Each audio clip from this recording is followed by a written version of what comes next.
حیدر حیدر اول آخر حیدر حیدر حیدر ساق کوثر حیدر حیدر حیدر ای مظلوم فاتح حیدر.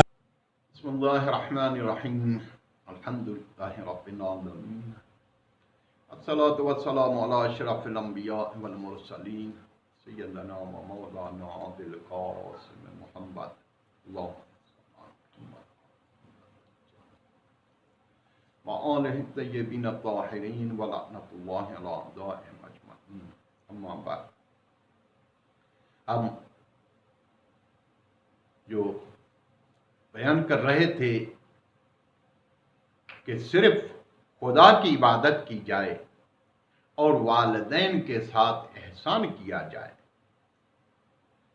اس میں مختصر طور پہ یہ عرض کروں کہ خدا کا شریک قرار دینا یہ ایک دو قسموں پہ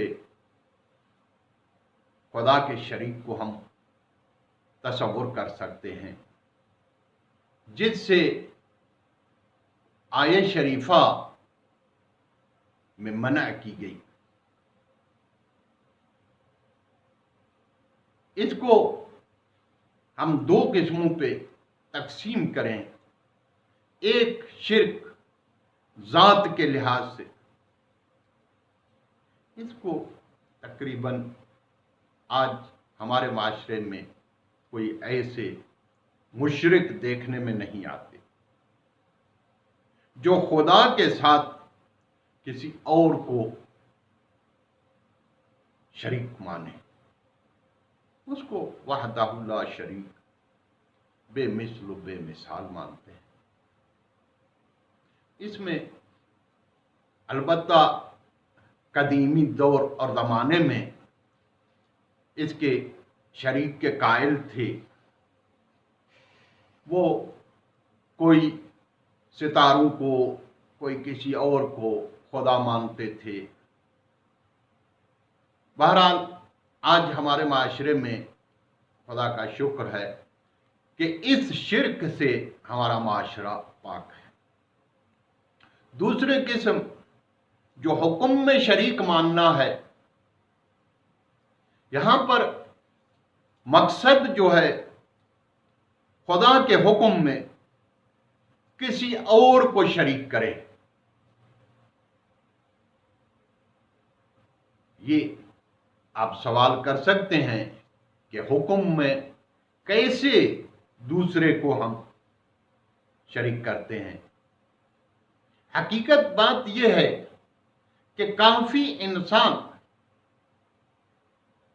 ایک ایسے کام انجام دیتے ہیں کہ شاید ان کو اس کی طرف توجہ نہیں. ہم ان کو اس طرف توجہ دلانا چاہتے ہیں کہ دیکھیے،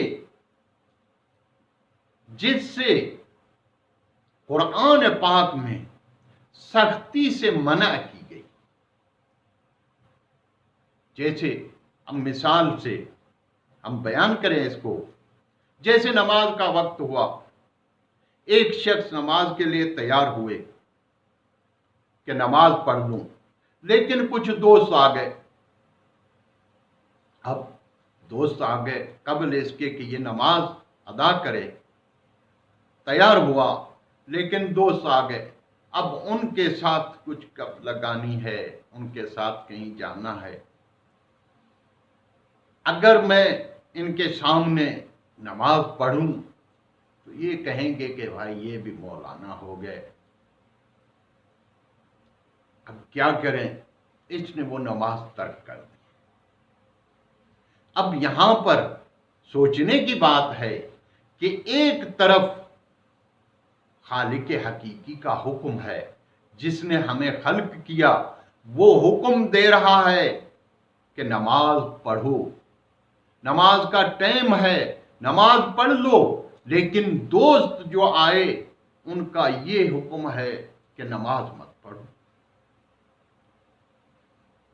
ہم خدا پہ ایمان رکھتے ہیں، لیکن اس وقت مجبوری ہے دوستوں کے ساتھ ان کے سامنے مجھے یا تو مولا کہیں گے، مولانا کہیں گے، اس طریقے سے ہم اس نماز کو چھوڑ کے ان کے ساتھ ہم نے کمپنی کر لی۔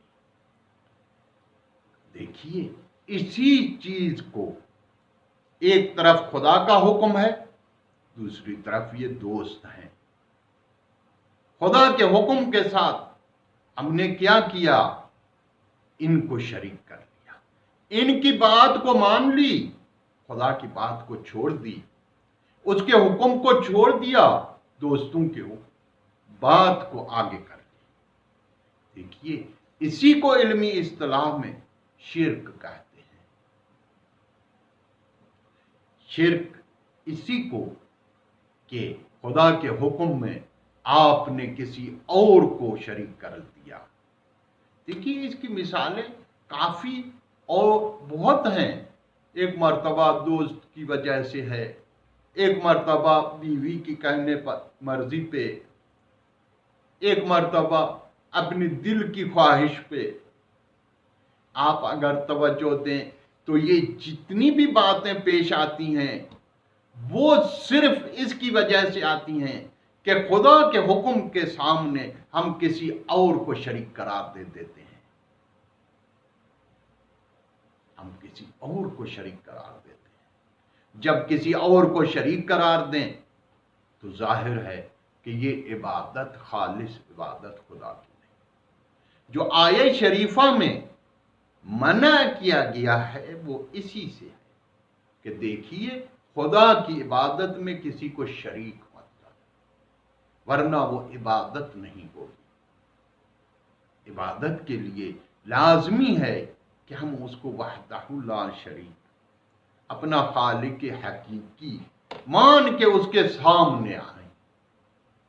جب ہم اس طریقے سے اس کے سامنے آئیں گے تو اس کی رضا کو بھی ہم حاصل کر سکتے ہیں۔ اور دوسری بات جو اس آیہ شریفہ کو ہم نے عرض کیا اس میں یہ تھا کہ والدین کے ساتھ احسان کریں، والدین کے ساتھ، اپنے ماں باپ کے ساتھ احسان کریں۔ اس کی بہت بڑی اہمیت ہے، خدا نے اس کی بہت بڑی اہمیت رکھی ہے۔ اس کو ہم انشاءاللہ بیان کریں گے۔ آخر میں دعا ہے کہ پروردگار عالم ہمیں صحیح معنی میں دین اسلام پہ عمل کرنے کی توفیق عنایت فرمائے، آمین۔